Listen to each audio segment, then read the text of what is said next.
Yang dia tulis adalah dia ingin bekerja dari rumah. Ya. Kebayang saya waktu itu agak surprise gitu. Kita di pemerintahan ya, 2016 di pemerintahan masih belum kebayang. Walaupun memang kalau kita ngelihat ke Australia atau ke negara-negara lain, bekerja dari rumah itu udah hal yang biasa.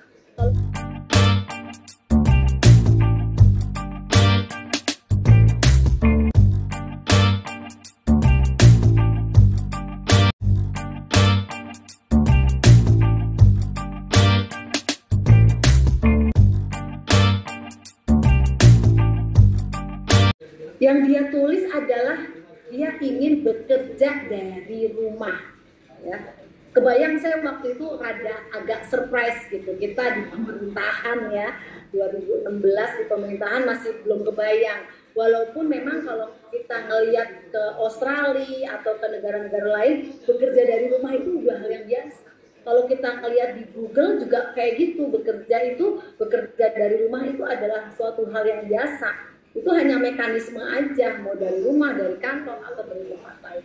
Tetapi untuk di pemerintahan itu belum ada waktu itu, pemikirannya belum ada.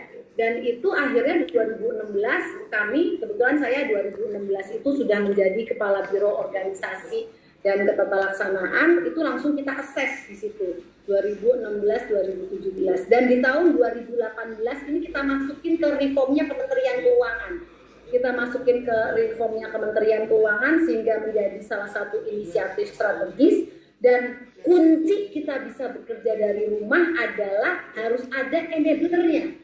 Enablernya itu apa? Kalau di Kementerian Keuangan itu ada office automation. Kita bisa bekerja dengan naskah dinas elektronik, kita pencet-pencet, kita bisa digital signature, kita bisa presensi online, kita bisa VPON, kita bisa ada Dropbox dan lain sebagainya, email e-Kemenku. Dan itu kita bangun pelan-pelan ya, infrastrukturnya sejak tahun 2016 sudah mulai kita pelan-pelan. Nadine itu 2019 sudah jalan pembangunannya sebelumnya. Nadine itu naskah dinas elektronik. Dan begitu jebret kejadian gitu ya, saya masih ingat banget ya, itu tanggal 6 Maret 2020 kita mesti bekerja dari rumah. Itu kita langsung siapin yang namanya KMK 119 2020 yang namanya Business Continuity Plan. Bagaimana pekerjaan di Kementerian Keuangan, karena kita sangat strategis ya, organisasinya harus tetap jalan walaupun ada pandemi. Dan itu alhamdulillah kita tetapkan ya, KMK 119 itu di pertama kali kita work from home. Dan itu menjadi basicnya kita, sehingga Kementerian Keuangan tetap bisa berjalan di sini. Dan juga untuk aturan bekerja dari mana aja kita atur di flexible working space KMK 223 yang waktu itu juga konseptornya ada dari Biro Organta. Sistem kerja baru juga kita tetapkan. Pelayanan digital sebagai enablernya juga kita keluarkan ya. Sehingga sekali lagi Bapak dan Ibu sekalian, dengan pandemi COVID-19 memaksa inisiatif kita yang tadinya rencana kita mau bekerja dari rumah itu masih tahun-tahun depan, terus dengan pandemi COVID langsung mendadak jalan di Maret ya, di Maret 2020, dan itu bisa jalan sekali lagi karena enablernya udah kita siapkan. Bahkan Bu Menteri Keuangan itu menyampaikan bahwa kita perlu mengambil momentum pengalaman saat COVID-19 untuk mendorong perubahan radikal di Kemenku. Kurangi jumlah ruang rapat dan manfaatkan teknologi seperti yang dilakukan saat WFH. Pikirkan berapa sebenarnya jumlah pegawai serta jenis pekerjaan dan skill yang benar-benar diperlukan untuk menjalankan Kemenku. Bangun infrastruktur yang mendukung terciptanya budaya baru Kemenku. Tetapi Bapak dan Ibu sekalian, kita harus sadari ada istilah Devil's Quadrant, di mana kalau sebuah organisasi itu ya semakin fleksibel, dia otomatis bisa hemat waktu, bisa dia hemat biaya. Akan tetapi biasanya Bapak Ibu sekalian, at the cost of quality. Nah, ini yang kita nggak bisa terima ya, karena memang pelayanan harus tetap prima, harus tetap jalan. Jadi gimana caranya kualitas kita tetap terjaga? Nah, itu pakai yang sebelah kanan tuh, kotak yang sebelah kanan. Kita melakukan kalibrasi nggak hanya di organisasi, proses bisnis ke SDM-an, tapi juga ke kinerjanya, ke aset, IT, dan anggaran. Semua kita kalibrasi, semua kita sempurnakan. Dan kunci suksesnya, sekali lagi ini kan perubahan ya Bapak Ibu sekalian, kunci suksesnya itu adalah change management, bagaimana trust building di sini. Next slide please. Bapak dan Ibu sekalian, ini kalau kita lihat akselerasi transformasi di Kemenku yang saya ceritakan, flexible working space yang tadinya rencana implementasi secara penuh ya di 2024, kita percepat di Maret 2020. Layanan digital juga kita percepat dari yang tadinya rencananya 304 hari menjadi 213 hari. Kemudian untuk office automation-nya tadi yang rencananya 200 hari kita bikin untuk modul presensi, cuti, segala macam itu dalam 14 hari. Yang penting presensi udah siap, MyTask itu adalah apa sih yang kita kerjakan kalau kita dari rumah ataupun dari manapun. Nah ini akan nanti kita pakai juga untuk analisis beban kerja. Nah ini adalah minimum viable product-nya untuk kita di pandemi COVID-19. Terus juga kita berinvestasi pada keamanan data. Mulai kita laksanakan di 2020. Next slide please. Tekadnya ini udah hafal lah Bapak Ibu sekalian. Ada Permenpan 52 2014, Permenpan 10 2019. Dari komponen pengungkitnya yang ada 6 area perubahan. Dari manajemen perubahan, penata laksana, SDM, akuntabilitas yang harus dikuatkan, penguatan pengawasan, peningkatan kualitas pelayanan publik, dan komponen hasilnya ini yang paling penting ya. Bagaimana pemerintah bersih dan bebas KKN dan kualitas pelayanan publik. Saya rasa saya nggak perlu menjelaskan hakikatnya di sini. Akan tetapi gitu yang di sebelah kanan ini sebenarnya ya masalah ZT, WBK, WBBM gitu ya itu adalah miniatur implementasi reformasi birokrasi di dunia kerja. Jadi gimana caranya kita mengembangkan budaya kerja birokrasi yang anti korupsi, berkinerja tinggi, memberikan pelayanan publik yang berkualitas. Juga kita membangun percontohan ya, karena kan nggak bisa semuanya langsung WBK WBBM.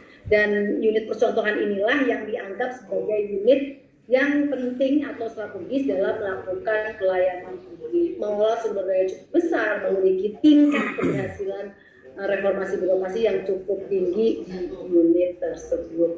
Next slide please. Dan Bapak Ibu sekalian, Kementerian Keuangan tuh nggak mungkin dapat ZI WBK yang begitu banyak ya. Tahun kemarin kita dapat 214 Bapak Ibu sekalian, 214 kantor WBK WBBM tahun kemarin. Kenapa bisa banyak begitu? Itu karena Bu Menteri. Ya, Bu Menteri bilang, saya dengar sendiri gitu ya. Bu Menteri bilang bahwa saya ingin semua kantor Kemenku berpredikat WBK WBBM. Ya, itu udah perintah. Kalau sudah arahan itu udah perintah harus kita laksanakan. Di situ juga Bu Menteri bilang bahwa 5 values kita yang tadi itu integritas, profesionalisme, sinergi, pelayanan, kesempurnaan itu harus diterjemahkan menjadi living our values. Dan Bu Menteri selalu bilang bahwa sempurna itu bukan nilai 100. Kita tidak akan pernah mencapai puncak terbaik karena kita diberi ladang amal. Dan statement Bu Menteri juga menyatakan bahwa perhatikan betul program WBK WBBM dalam segala dimensinya untuk benar-benar nyata, bukan ritual formalitas. Dan Bapak Ibu sekalian ya, kalau udah Bu Menteri mengarahkan, otomatis kita yang di bawah melaksanakan gitu. Jadi ini akhirnya kita ikat dalam IKU Bapak Ibu sekalian. Jadi kita masukkan ke IKU setiap unit eselon 1, kita gerakkan semuanya. Next slide please. Nah ini sepintas aja kita lihat ya, ZI WBK WBBM Kementerian Keuangan. Kalau kita lihat yang di sebelah atas itu WBK nasionalnya 1337, Kemenku di 372 atau sebesar 27,82%. Itu Untuk WBBM-nya yang nationwide itu 139, Kemenlu sendiri 48, jadi kita 34,54% dari capaian nasional. Dan ini sekali lagi ya, Bu Menteri sih fokusnya nggak di sini ya. Bu Menteri lebih fokusnya ke seluruh kantor Kementerian Keuangan, WBK, WBBM. Kalau udah kayak gitu berarti otomatis kita harus banyak gitu. Dan gimana caranya supaya kita bisa menghasilkan kantor yang banyak mendapat WBK, WBBM. Nah, itu ada triknya Bapak dan Ibu sekalian. Next slide.